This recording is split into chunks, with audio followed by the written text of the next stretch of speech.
Et tout le monde, on se retrouve pour la partie décisive, je dis bien décisive, entre Blop et Mathéo, entre Blop PCT et Jay-Z Matt. Alors, on va pouvoir mettre les scores, c'est 1-1, 1-1.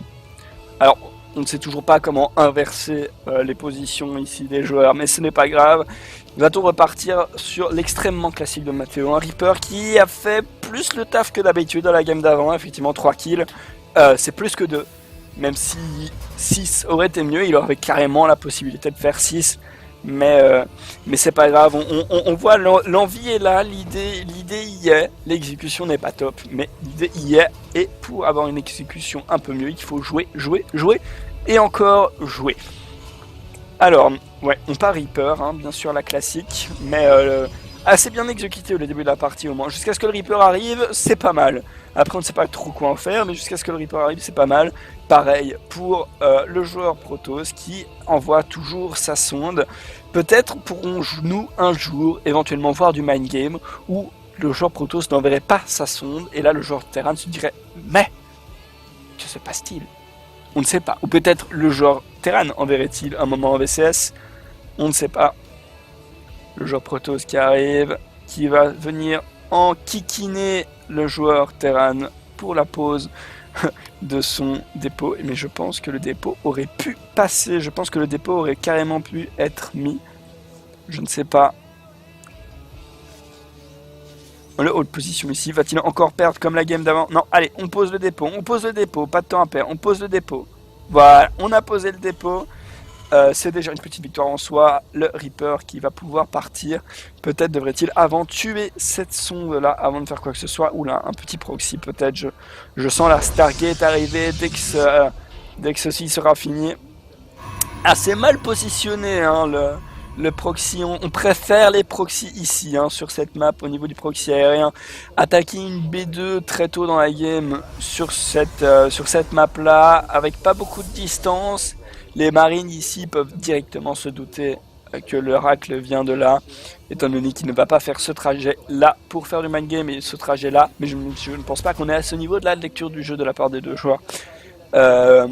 On attend la Stargate ici, on attend, mais le Warpgate ici, l'amélioration Warpgate est partie. Pas de B2 de la part du joueur Protoss. 0 kill ici pour le Reaper, ça c'est vraiment mauvais. Peut-être, pourra-t-on essayer, on rentre dans la B1, on ne focus pas les bonnes sondes, on va peut-être un peu enquiquiner tout ça. Une sonde, allez on prend au moins cette sonde là, voilà, ça c'est pas mal. On voit la robot qui est là, un deuxième Reaper, attention à ne pas perdre, une deuxième sonde, pardon, attention à ne pas perdre ce Reaper, ce serait un peu con. On le micro pas mal ici, mais on le micro peut-être un peu trop, parce que voilà, hein, le minerai s'amasse dans les lignes du joueur Terran. On va peut-être perdre ce Reaper, attention, ce Zealot. On perd le Zealot, allez. Ça sert à rien de perdre vraiment un Zealot. Là pour l'instant ce qui est intéressant ce serait de taper l'économie. Attention, bien géré ici de la part du joueur Terran. On devrait focus la sonde. Hop, 3 sondes. Non, on focus la mauvaise. Non, c'est bon, ça a été réparé. On devrait focus les sondes encore. Les sondes, c'est bien vu de la part du joueur Terran qui va prendre sa 4ème sonde. Non, et qui meurt. On aurait pu la prendre, mais à ne pas vouloir prendre de risques, parfois c'est un risque. Là, le risque était de mourir ou de peut-être mourir à... Allez, on avait 90% de chance de mourir ou 90% de chance de prendre le drone, la sonde et mourir. J'aurais préféré prendre la sonde. Alors, pas de Stargate, mais des Stalkers. Alors, on devrait normalement, dans l'idéal, poser une gate ici. La batterie shield qui est assez loin. On aurait préféré peut-être voir un pylône ici et une batterie shield ici. Ça aurait fait plus le taf. Là, on va reculer, mais c'est très très rapidement accessible pour le joueur Terran. Alors effectivement là le proxy est bien placé, ici ça aurait eu aucun sens sans la Stargate. Normalement on a des Medivac, non pas de Medivac, des Banshee peut-être avec ce Laptech. un autre pylône, ouais, comme je disais, peut-être une baie de, une batterie de bouclier ici. Mais avec le tank là plutôt bien placé effectivement, hein, par rapport à l'attaque qui peut arriver, même si je pense qu'on n'a aucune idée de la part du joueur terrain que ça arrive.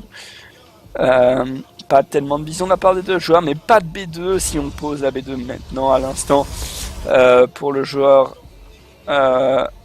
Protoss, le joueur terrain qui devrait vraiment penser à son économie. C'est toujours des économies très très faibles pour le joueur terrain. Attention, non, c'est une mauvaise idée ici, on recule. Le jeu. Ouais, non, un Raven. Alors pourquoi un Raven? On n'a pas vu de DT, on n'a pas. Le Raven est un choix discutable, vraiment très discutable, d'autant plus que je rappelle que maintenant il n'a plus la petite tourelle. Peut-être le joueur n'était pas au courant, donc ça fait, il n'a pas joué de. Enfin, il a pas lu le patch note, je pense, tout simplement, donc il ne sait pas qu'il n'y aura pas de petite tourelle. Le Steam Pack, ouais, il serait temps d'avoir le Steam Pack. Ici, un drop Nemo et deux adeptes qui devraient arriver dans la B1, ça devrait faire mal, ça devrait totalement finir ici le joueur terrain qui est dans une très très mauvaise position. On aurait préféré le voir dans la ligne de minerais, ça, il peut y aller, il a l'occasion d'y aller. Non, on perd le tank. Attention, on met l'autre en mode siège, bien joué. Alors, on ne sait pas trop splitter son armée. Non, on voit qu'on n'a plus, à mon avis, on voit qu'on n'a plus le truc. Ouais, voilà, ça arrive, ça va détruire l'écho de la B2, tout ça. Et cette armée, à mon avis, n'est pas suffisante, surtout micro-gérée comme ceci. Le tank qui va arriver, normalement, non, le tank se suicide ici. Voilà, on a la game pour moi qui est en train de partir. Beaucoup pour le joueur Protoss. On a détruit le ouh là là là là, je ne sais plus parler. On a détruit le machin qui drop. Voilà, on a détruit le machin qui drop. C'était une bonne idée, mais il aurait peut-être fallu détruire ce qu'il y avait à terre. Mais voilà, c'est pas grave. Le match est donc remporté par le joueur Protoss 2-1. Le joueur terrain n'aura pas démérité. La première game qui a été compliquée. On sent peut-être un peu plus de maîtrise de la part du joueur Protoss qui sait un peu plus où il va, et le joueur terrain a toujours un problème avec son économie. Bonjour. Peut-être une réaction, monsieur Matteo, monsieur Jessimat. Non, pas de réaction.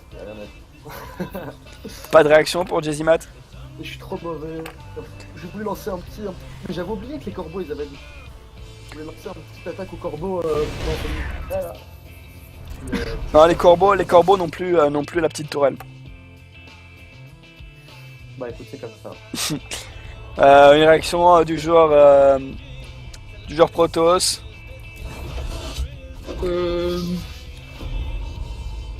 Quand ça va vite, ça va mieux. Ta femme te le dit souvent.